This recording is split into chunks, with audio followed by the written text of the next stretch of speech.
synergy is already showing, right? You got early game protection come from Hilda and Lilia, and you get the gank, the flank from the Hayabusa played by Kairi. So, I mean, Miracle, walk me through the draft. Walk me through the ban right here. What do you think RRQ should do next? Well, for RRQ, right now they have a solid front-to-back composition built for themselves. I think getting some more backline threats away from them would be great, right? They've already banned the Yuzong here. They might actually be able to go for maybe the Claude ban here. If they want to give the Beatrix as much time as possible to actually scale up to get to the point where this Beatrix can start to deal damage, which is that Adam Power Spike, then RRQ might need to ban a few goal lane matchups. For Onic Esports though, it's very clear what they're doing right here. They want to shut...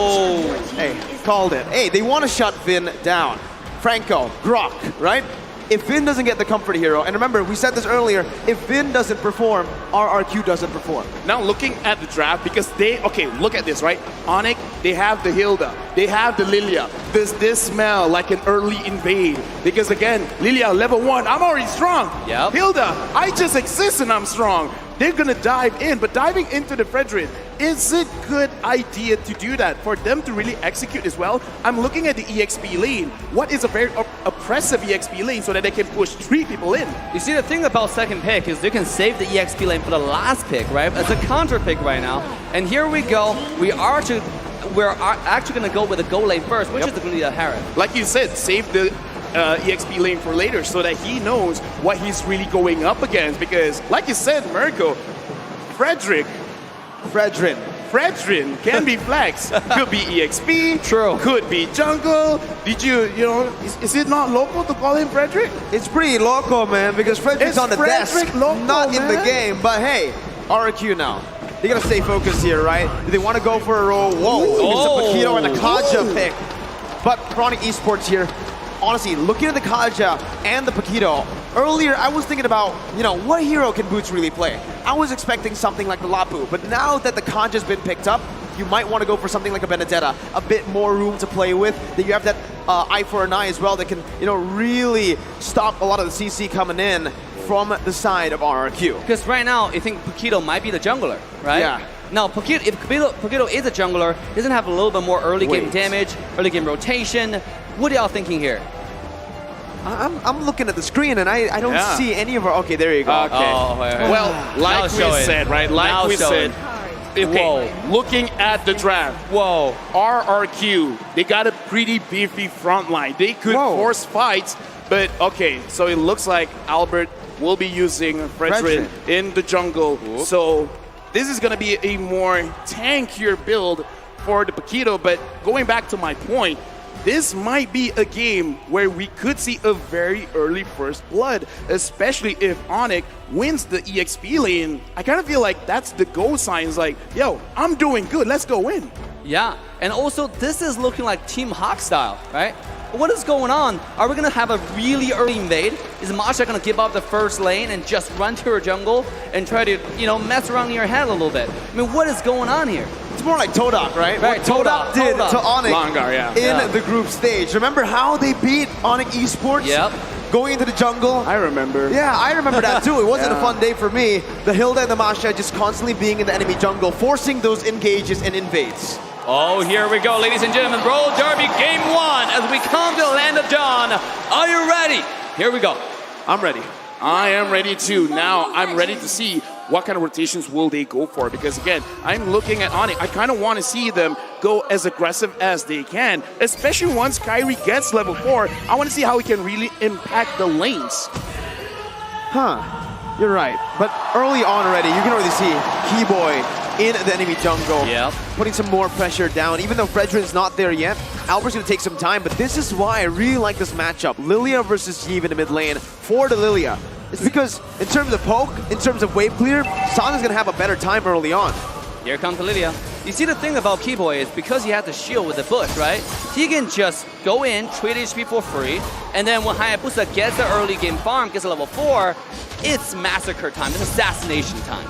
Yeah, right now I'm actually looking at all the lanes. Keyboy is being very aggressive, but looking at the EXP, it looks like Boots hasn't gotten any kind of advantage going up against R7, and that's kind of like stopping a little bit on their aggression. So it's Keyboy just going in, just seeing where Albert is, and just giving information, not really trying to slow him down that much.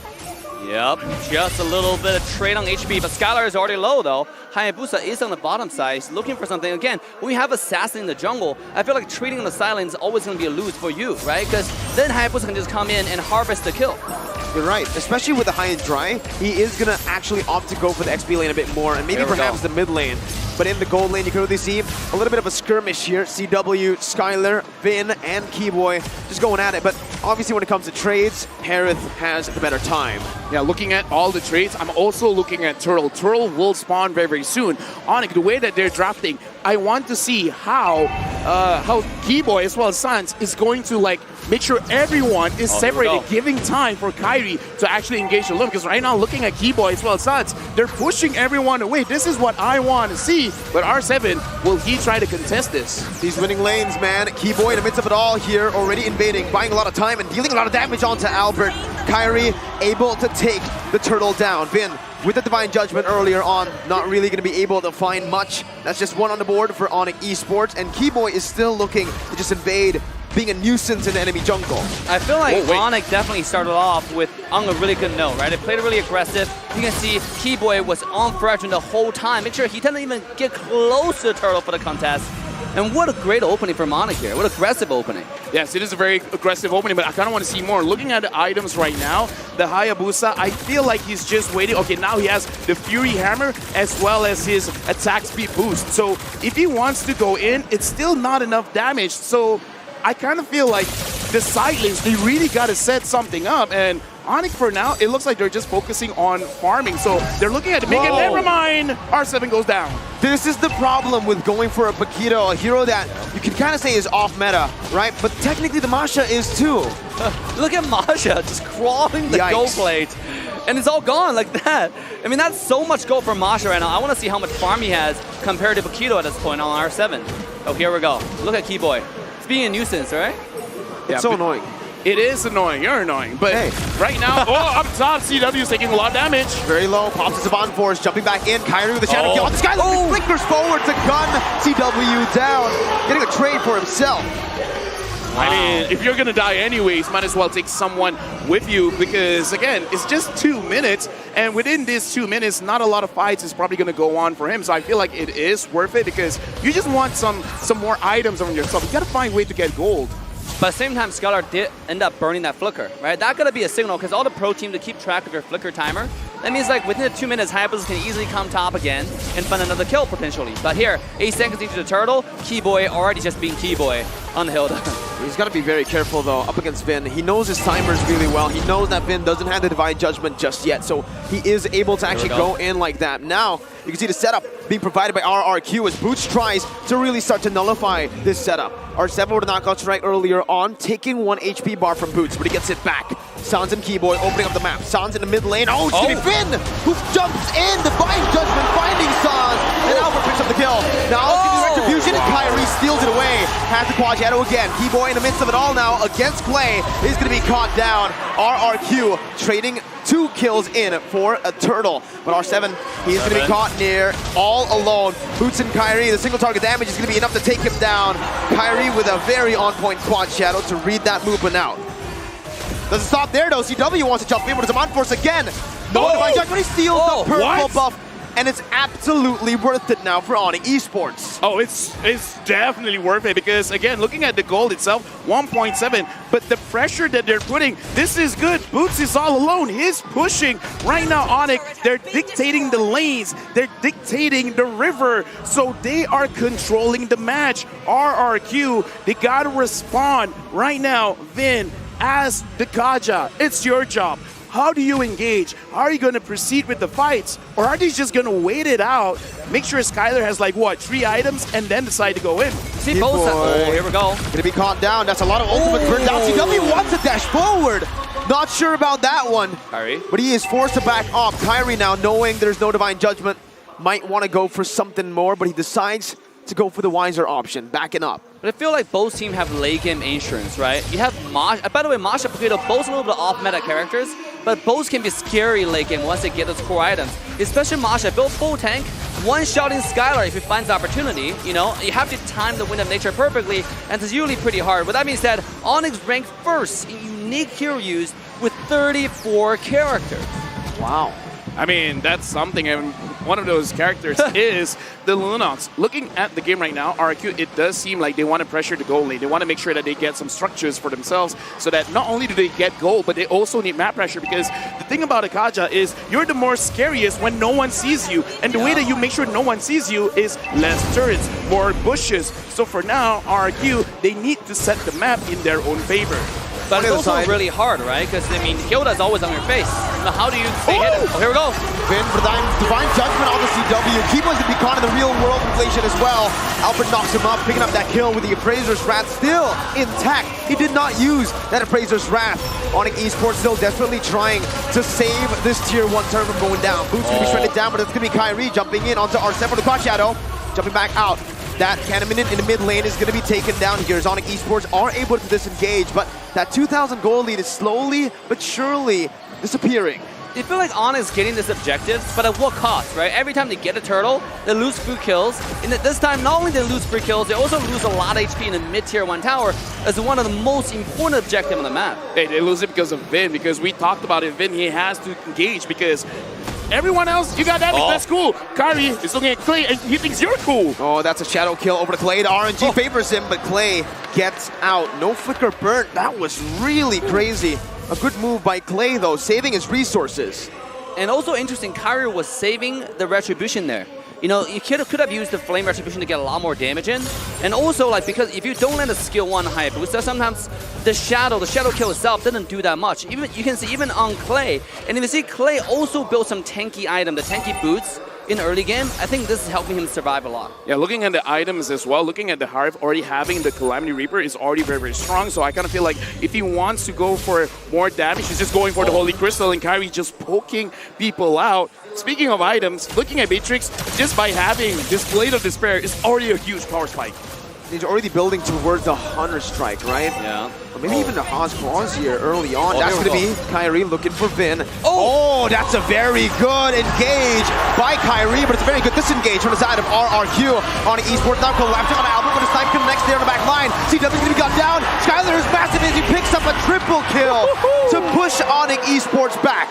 Dude, with just a little bit of penetration with the Fury Hammer, the Blade of Despair, right now RQ, they have a very beefy front line. They're just pushing everyone away. Don't touch my Skylar. This is my boy, and my boy gonna take down your boy. True, and when you gotta be really, really appreciative of the reflection time, right? I mean, he was holding the Divine Judgment until Haya jumped in. I was like, okay, this guy's gonna miss it because Hilda jumped in with the ultimate, the power of wilderness. He's gonna get it. There's wombo combo, but nope. Look at this beautiful Divine Judgment getting Kyrie, and that is like a split-second decision or action there. Yeah, look at this instant replay. Look at Skylar's positioning, and look at Onic. They're not focusing him at all. He's free hitting all the way through. 9 minutes in right now. They start the Lord, and Vin again with the Divine Judgment flicker combo. He finds a pivotal member for this Lord dance. Kyrie gets out. They concede the Lord, and RRQ takes the lead. Dude, right now, like I said, RQ, they've evolved. They've seen the meta. They've understand the meta. And right now, Vin, 0, 1, and 9. An absolute problem for Onic. Not to mention as well, Clay, 1, 0, and 8. He's slowing everyone down. And now, Onic, they're in the back foot. 2,000 goalie for RQ. And also, I gotta say that, you know, RQ definitely figured out how to play against Onic, Kyrie, Assassin, right? I mean, they have the Hayabusa. We've seen what Hayabusa can do, but somehow I feel like Kyrie in this game is not being close as effective as when Onic was playing against Echo. And now, if you take a look at the items too, right? The Harith is severely underfarmed compared to Skylar LaFell. Yeah, and you really don't want that to happen, especially with the Lord coming in. This is just an elemental Lord, so Onic should be able to do it, but Vin pushes someone in. Boots already with Thunderclap onto Skylar, who's still going to be able to dash out. Kyrie now onto the back lines. Clay's going to be taken low, but he has to flicker to get out. Vin with a Divine Judgment, buying a little bit more time onto Kyrie. That's going to be the Shadow Kill, taking him down. Albert down. Boots in the midst of it all now against R7. Clay pops in the real world relation. Boots going to be able to actually jump in, but that's going to be Skylar who actually takes Kyrie down. As well, Skylar the monster in this game. He does not miss. He even reads out that Keyboy is in the bush, but doesn't find it just yet. Keyboy now hunting Clay down. Actually goes on to Skylar, but Skylar is godlike. You can try to deal damage to the man, but he will not fall. Excuse me, that's a tank. I would be fine if it did that to CW. but that's Keyboy. He's a tank. Right now it's 1, 5, and 2. But all hope is not lost because there is a good sign coming in from Onic because in that team fight, CW finally finishes his Holy Crystal. The damage now is going to be real for Onic. You know, just now, before the game started, we're talking about win condition. The key to victory for Onic is shut down Skylar, right? I mean, we talk about how good Skylar usually positioned himself. Last team fight, you saw a perfect display of that, you know? This guy, you had a Hilda chasing him, you had Hayabusa chasing him with the Quad Shadow, and somehow he gets away safely and turn it all around and solo killed Kyrie after Kyrie used the ultimate. Skylar is feeling it. He's in the flow state right now.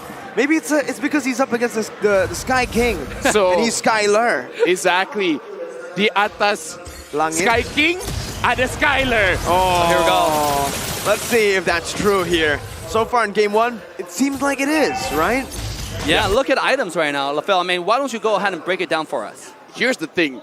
Looking at Skylar, he hasn't built his Wind of Nature yet. Once he has that online, it's going to be more and more difficult for Kyrie to do something about this victory. He just completed it. Yeah. Kyrie just completed the Blade of Despair, but it's not Kyrie's job now. It's got to be CW. So Onic, they got to make sure CW is able to dish out the damage safely because the Wind of Nature will not do anything against the Harith. True, and also, like, it's going to be really hard for Harith to get the job done. I mean, at this point, if Harith jumps in, if CW jumps in, it only takes like 2 auto attack from Skylar to just completely eliminate him. Speaking of that, here comes the Lord, and RQ once again takes the lead on the Lord. It's free. Onic Esports have no way to really contest for this, but the concealed play is going to come down here. Keyboy decides to go away. Better choice, honestly, looking after RQ has taken that Lord. They didn't really even spend any resources, so not a good fight to take if you're Onic. Again, right now, Onic, they got to set the map in their own favor. But looking at R7, he's checking every single bush. He's making sure no one can flank Skylar. Because look at this, he's getting caught. Keyboy has to get away here. Yeah. Kyrie jumps in. No Divine Judgment will mean that he is going to be a bit freer when it comes to those engages. But with one basic attack, Kyrie was taken down that much. Yes. You know, I was actually surprised that Skylar didn't 2-shot Boots at this point. Because, like, this guy almost full build. At this point, he's a fight decider. And speaking of fight decider on top side, R7 looking to do something here. This Paquito pick is going really good for RQ now, as R7 is going to be able to actually zone the other members away.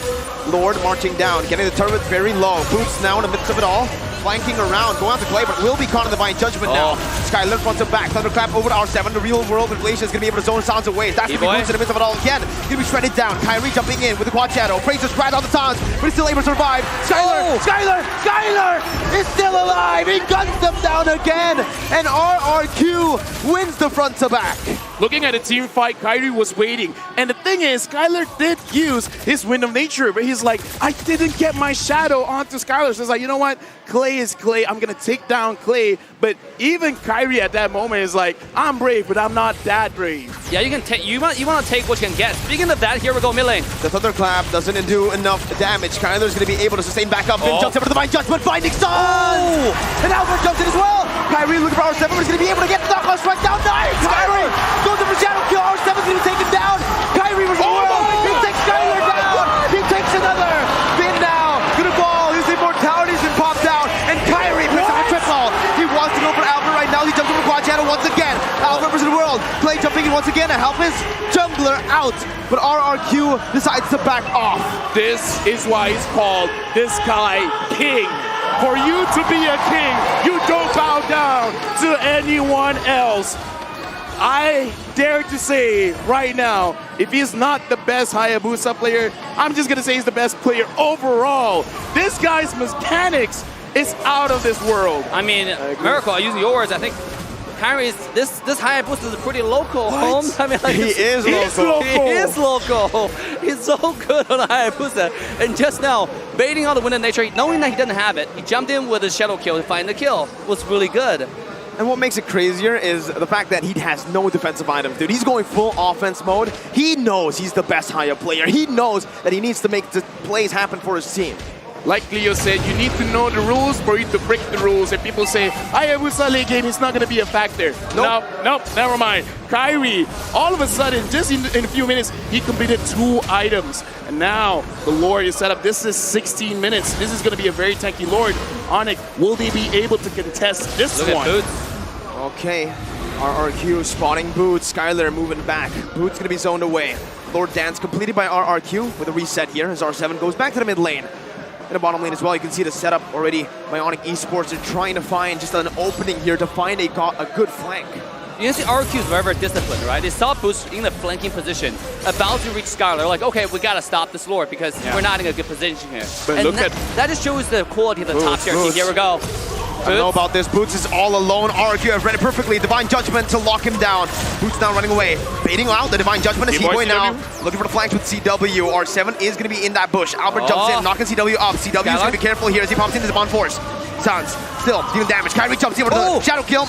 Vin's going to be falling down. Unstoppable picks up. R7's going to fall as well, but he flickers out to safety. Sans with the Winner's Truncheon. Doesn't have the black shoes anymore. Sans will be taken out. It's a 1-for-1. The roamer for the mid laner.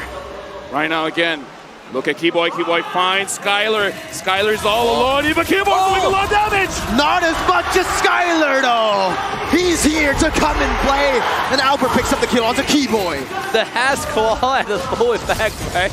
One SMG auto attack, you're back to full HP effectively. I mean, that's something that you just have to be worried about. Speaking of mid lane. Zaman Force popped in, gonna be able to dash around. Now onto Clay! W!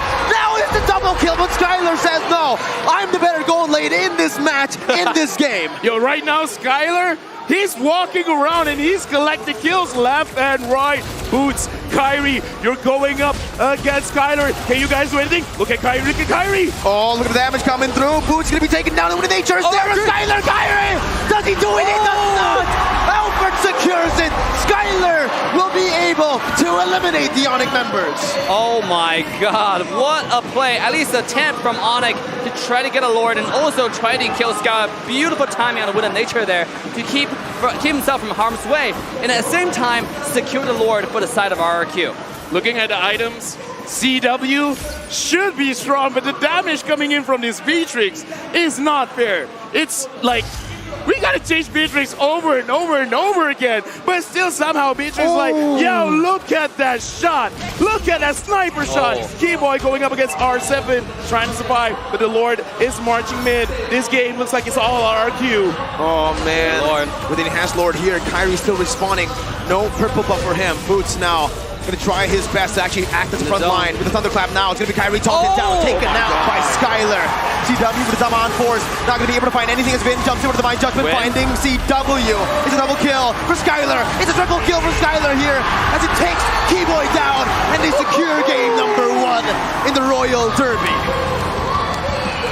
Oh my god. RQ, man. Skylar ending the game 17-7. Wow. KDA. I mean, he's probably going to be MVP, but let's talk about the scoreline again. 17, 1-7. Some people aren't even this old yet. You're right. 17 kills in a lower bracket match all the way for... This is top 4, by the way. Top 4. They're up against the Indonesian champions. Skylar was able to do that. Now, all I can say is RQ did their homework today, right? They come in. They did way more than their homework. They did homework. Extra task, the extra They went credit to as well. tuition. They went tuition as well, yeah. I know, they had a secret